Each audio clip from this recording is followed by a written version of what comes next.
Hello, everybody, and welcome to 30-Minute Thrive, your go-to podcast for anything and everything HR, powered by MRA, the Management Association.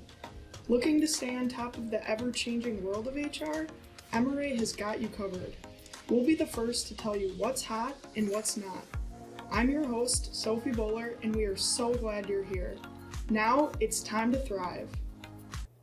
Hello, everybody, and welcome to this episode of 30-Minute Thrive. Today, I'm joined with Lisa Pook. She's our Director of Organizational Development here at MRA, and it's just a pleasure to work with, so I'm really glad you're here today, Lisa. But Lisa's focus is really helping members build an organizational culture that helps engage employees while also achieving business success. Whether it's working on talent management strategies or change management, facilitating work groups to improve teamwork, coaching individuals, and everything you could think of, Lisa really focuses on all of those. So thank you for joining us today and talking about culture today. Well, I'm delighted to be here with you, and you are just a delight to work with as well. Thank you, Lisa. Well, before we get started, we'd like to really kick off the episode with a couple fun questions. So I think the first thing we can talk about is about books. So is there a book that you're currently reading or have just read that you would recommend to our listeners today? Sure. My book club that I belong to, this month's book is The Red Tent by Anita Diamant, which is an older book, but it's interesting. It's a kind of historical fiction taking place in biblical times, so that's just kind of interesting, and it just focuses a lot on relationships between women, I think, is one of the things that I took out of the book. So I really enjoyed it. Okay, well, that's a good recommendation. I'll have to check it out. Yep. And then the other question we have for you is a this or that question. Okay. So this morning, walking to my car, it was a little cold out, and I'm still a little chilly today.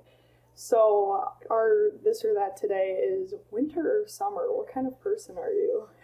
Summer. You are? Yeah, but maybe like later summer toward fall. I like that time. That's a good answer. Yeah. It's like where it's not too hot and you're kind of transitioning. Right. I'm not like a 90s kind of temperature. That's too hot. Yeah. Well, good. So. Thanks for answering those. Sure. But, all right, well, let's dive right into our topic for today, and that's culture. So my first question for you is, what impact does leadership have on company culture? It's a huge impact because leadership of the organization, I think, first of all, is the group that articulates what the values are of the organization, which drives that culture. So they're articulating it. They're also in the position that their behaviors, they have to model the behaviors, and their behaviors are very visible. Others with nation. The words that they use are really important and have an impact on how that culture is sustained through the organization. And I think it's also really important that leaders are giving a consistent message. So you're hearing the same thing, you're seeing the same thing, you're observing those values throughout that leadership. And I think it's just important to note that culture just stretches so much more than just your leadership team. Right. They are the ones giving the examples, and they're leading by example, but it comes down to so much more than leadership. So do you have any advice for leaders to just around culture in general? I think it's really, really important for leaders to be very closely tuned in with the people that they're leading. So whatever level you are in the organization, I think leaders need to make a point of asking questions and listening and really paying attention to what their employees are telling them or maybe not telling them. Absolutely. Yeah, so we're hearing more about the employee value proposition, EVP. Can you talk a little bit more about what this means? Yeah, so when we're talking about employee value proposition, it's really it's what the employee gets from the employer for being an employee, right? So culture, I think, is a part of it, a piece of the value proposition.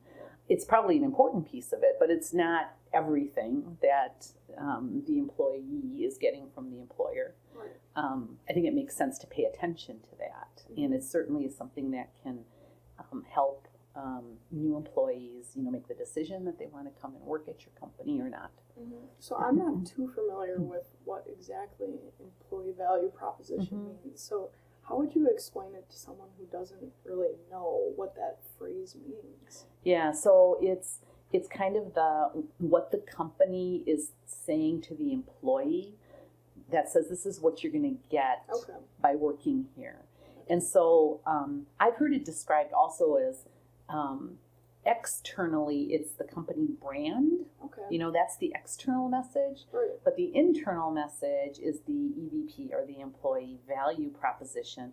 And that really, smart companies are asking and listening to their employees. So it's really something that is created based upon what employees are telling them is important to them. Okay, gotcha. Thanks for clarifying. Sure.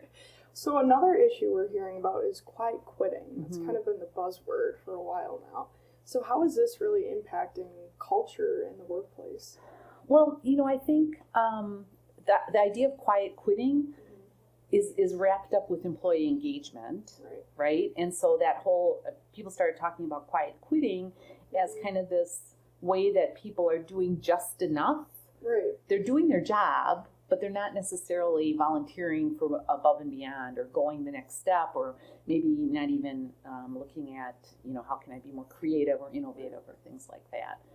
So, if we take a look at employee engagement, we say engagement is maximizing the time and your effort for the company, using that time and that discretionary time and effort towards your company, right? Mm-hmm. So if now we're saying that people aren't necessarily looking at that and just doing what's required of them, I think that now has an impact on the culture overall, because again, culture is the stuff that you're observing, the look, the feel, how we do things around here. So it probably has an impact like that.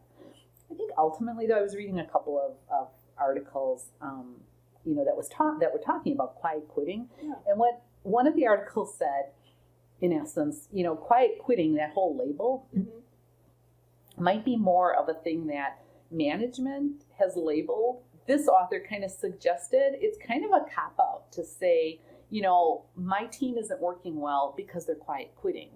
And I think a manager needs to say, my team is not working well together. What do I need to do about that? Absolutely. So I think it's kind of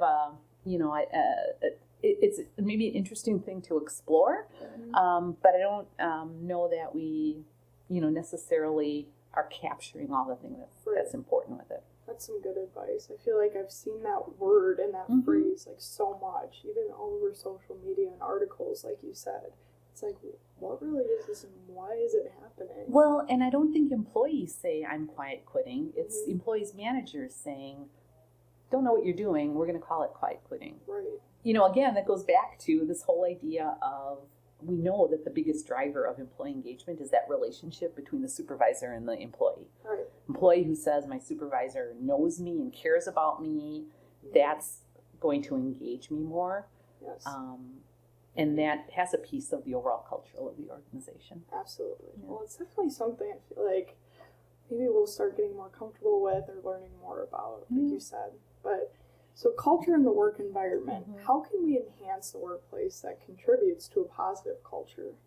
So you're talking about work environment, like just the physical work environment, right? Right. Things that are, and I think it's nice to come to a place that's comfortable, right? And it's nice to move into a new building, perhaps, or have it remodeled. And I think that sends a message to employees. We care about the environment that we're in. We want you to feel stimulated, or we want you to feel good about where you're coming. So I think that has a big impact on it. It's that visual. Absolutely.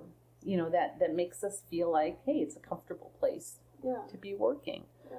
And I know there's the examples of the companies that, have the ping pong tables and things like that. I mean, I guess for some people that appeals to them, and that's part of, something that's going to be fun or energizing or whatever for employees. So I think that it has an impact on it. I don't know that there's one, that you say across the board, this is what an environment needs to look like. Right.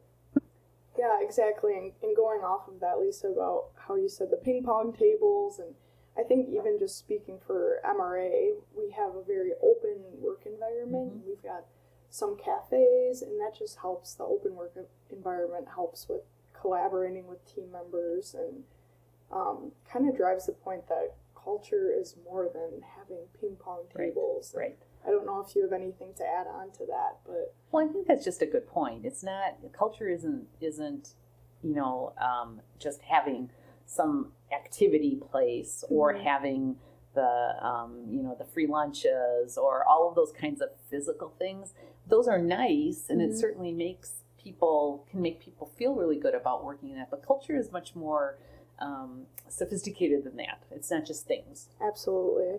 And as we see more companies kind of transitioning to a remote environment, a virtual environment, how does that come into play with culture and, not having people physically in the office? And how would that affect culture? Yeah, I think companies are feeling the effects of that and trying to figure out what they want to do or how they maintain some of those values. I think it's hard with remote workers and remote relationships are hard, right? Yep, exactly. So a lot of culture depends on those interactions that we have with others, whether mm-hmm. they're coworkers or colleagues in a different department or with my manager or with senior leadership. All of those interactions and mm-hmm. relationships are important. So when you've got people working in areas where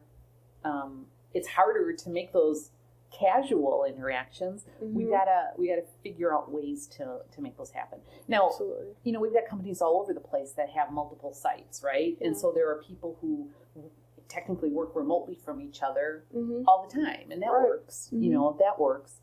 But I think when you're talking about teamwork, we probably have to put a little more effort into structuring some of those remote interactions, particularly when people are completely remote, where there's no opportunity to get together. Yeah.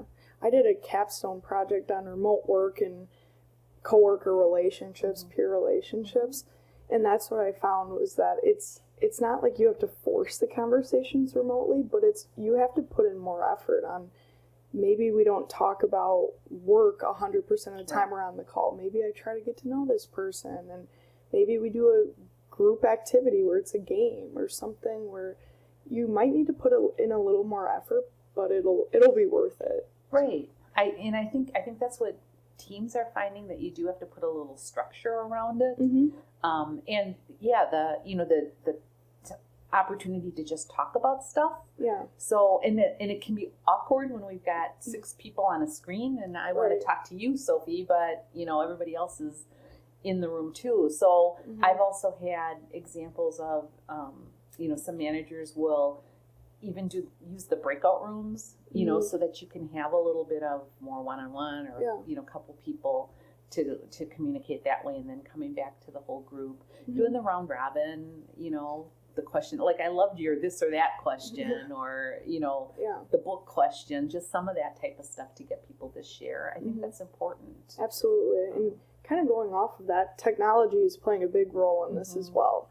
So how can technology help with creating a culture, helping with company culture? Yeah. Well, I think technology can make things efficient for us. Yeah, right? Absolutely. So in terms of culture and efficiency, helping me do my job mm-hmm. better and more easily mm-hmm. is huge. Mm-hmm. And I think the other thing is, maybe this goes along with the whole environment. When we see that our company is investing in things that make our work better, mm-hmm. that says something about what the company values. Absolutely. Yeah. Completely agree with that. So the next question revolves around measuring culture, mm-hmm. which I know sounds like maybe that's not doable in measuring employee experience. So what can you comment about that? I struggle with that mm-hmm. because some of our members come and say we want to measure culture, and I think culture you need to know what questions you're asking. What do Right. you want to know? Which isn't necessarily measuring the culture. I don't know that you can actually do that. I think we can observe the culture, and we can ask questions, and we can listen, and we can go to our employees and ask them what makes it a good or not so good place to work, and act on those. And that's the qualitative way of measuring culture, right? When we take that information and do something with it. I think if you want to do surveys of employees, then what you need to ask is, what is it that we want to know? Right. And I don't think you can survey people with kind of broad culture questions. I think you've got to be thinking about it. So if it's employee engagement, if it's satisfaction, we can measure those things. If it's something around diversity and employees' perceptions of diversity and inclusion initiatives in the organization, we can measure that. We can ask those types of questions.